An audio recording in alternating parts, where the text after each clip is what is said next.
नमस्कार, मैं हिमांशी कुमार। आप देख रहे हैं भारत लाइव।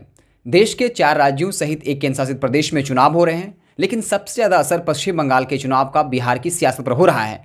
और पश्चिम बंगाल में कुछ ऐसा हुआ है जिसको लेकर बिहार की सियासत में एक बार फिर से उबाल आ गया है। आपको पता है, इस बार पश्चिम बंगाल में तृणमूल कांग्रेस और भाजपा के बीच में मुख्य मुकाबला है, जहां ममता बनर्जी अपने सत्ता को बचाने की कवायद में लगी है। वहीं बीजेपी इस बार बंगाल के किले को फतह करना चाहती है, लेकिन पश्चिम बंगाल में ममता बनर्जी का ऐसा बयान दिया है जिसके बाद बिहार की सियासत में उबाल आ गया है।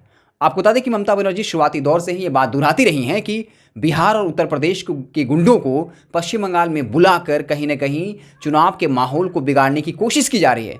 और यही वो ममता बनर्जी का बयान है जो अब बिहार की सियासत में जो है कहीं ना कहीं गहमा गहमी मचा दिया है। और बीजेपी खास करके अब तेजस्वी यादव पर हमलावर हो गई है। और वो कह रहे हैं तेजस्वी यादव जो बिहार की सियासत तो अपनी हिम्मत दिखाते रहते हैं, लेकिन ममता बनर्जी के सामने उनका हिम्मत जो है वो धराशायी हो गया है, क्योंकि वो पश्चिम बंगाल में आरजेडी की सियासत अब ममता बनर्जी के रहमो करम पर है और सारी हेकड़ी तेजस्वी यादव की निकल गई है। बता दें कि आर के सिन्हा जो भाजपा के संस्थापक सदस्य रहे हैं, साथ ही साथ जो है वो राज्यसभा के पूर्व सदस्य रहे हैं, उन्होंने कहा कि ममता बनर्जी की मति गति भ्रष्ट हो गया है और जिस तरीके से वो पैर फ्रैक्चर होने के नाम पर नौटंकी कर रही हैं, ये बताता है कि ममता बनर्जी अब कहीं ना कहीं हिम्मत खो चुकी है। उनको लग रहा है कि पश्चिम बंगाल में उनका कुनबा जो है लगातार ढहता जा रहा है और अब उनका सत्ता में लौटना बड़ा मुश्किल है। इसी बीच भाजपा के उपाध्यक्ष राजीव सिन्हा ने भी तेजस्वी यादव पर करारा हमला बोला है और कहा है कि बिहार की सियासत में मुख्यमंत्री समेत सत्ताधीशों पर तो अमर्यादित शब्दों का प्रयोग करते रहते हैं, लेकिन ममता बनर्जी ने जब बिहारियों की बदनामी करी है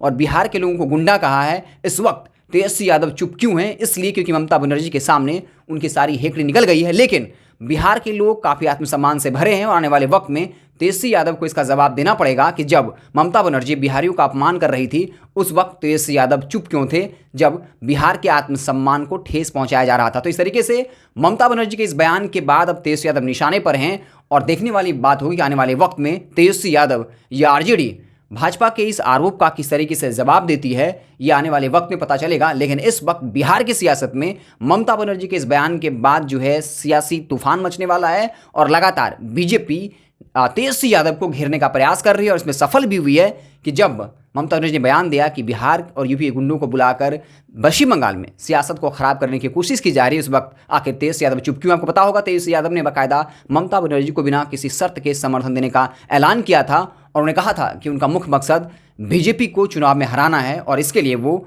ममता बनर्जी को बिना किसी शर्त के समर्थन देते हैं। तो आने वाले वक्त में देखना दिलचस्प होगा किस तरीके से तेजस्वी यादव बीजेपी के इस आरोप का जवाब देते हैं। आप देखते रहें भारत लाइव, में आपको पल पल की खबरों से लगातार अपडेट करते रहेंगे। अगर ये वीडियो पसंद आई और वह बिहार के राजनीति और बिहारियत से सरोकार रखेनी तो सब्सक्राइब बटन दबा के चैनल के सब्सक्राइब कर ली। ओजे एगो घंटी बा, ओकरा बटन दबा देला से कुल सटीक और मारक खबर रुआ मुफ्त में मिल जाई। अगर रुआ पत्रकारिता के हमनी के नया प्रयोग में सहयोग कर चाहतानी तो ज्वाइन बटन दबा दी। पेटीएम नंबर नोट कर ली 9386816700। धन्यवाद।